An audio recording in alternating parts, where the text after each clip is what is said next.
السلام عليكم. لا تنسوا الاعجاب بالفيديو والاشتراك في القناة. بص يا سيدي اهو، بص.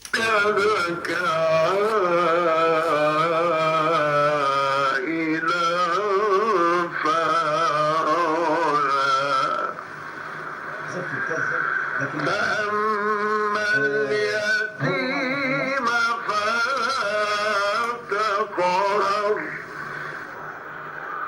وأما السائل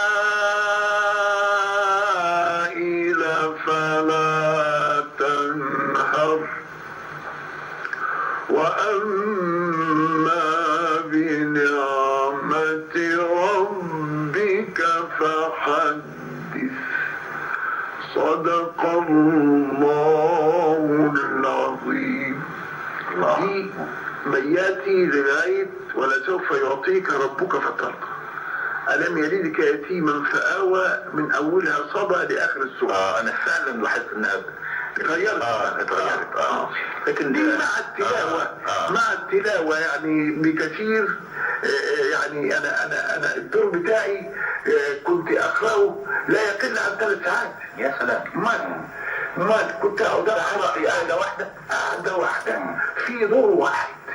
كنت أقرأ بياتي ساعة وأريد أنوع بقى زي ما أنا عاوز، والطرب ياخد الواحد والتلاوة ومعاني القرآن وجلال القرآن والاندماج مع الناس. وكانوا السميعة بتوعي زمان الجماعة الكبار، جماعة القدامى، مثل محمد عمر، الأستاذ محمد عمر بتاع العود، مصطفى بن رضا بتاع المستشار الإذاعة، علي خليل، اللي واحد كان اسمه زودي، واحد اسمه أحمد مصطفى كامل. كل دول موسيقيين وكانوا يقعدوا مع دي الموسيقى خليجي قدامي. جاب سيرته؟ جاب سيرته؟ لا. ادي واحد. نمرة 2. بص يا سيدي، استنى.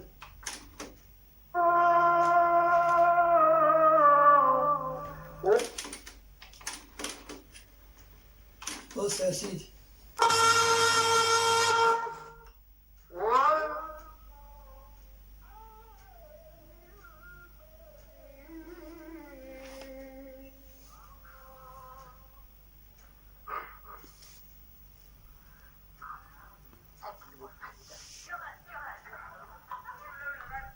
معلش.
تنقص الأرض منه وعندنا كتاب حكيم. بل كذبوا بالحق لما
هو ده أحمد مصطفى من 40 سنة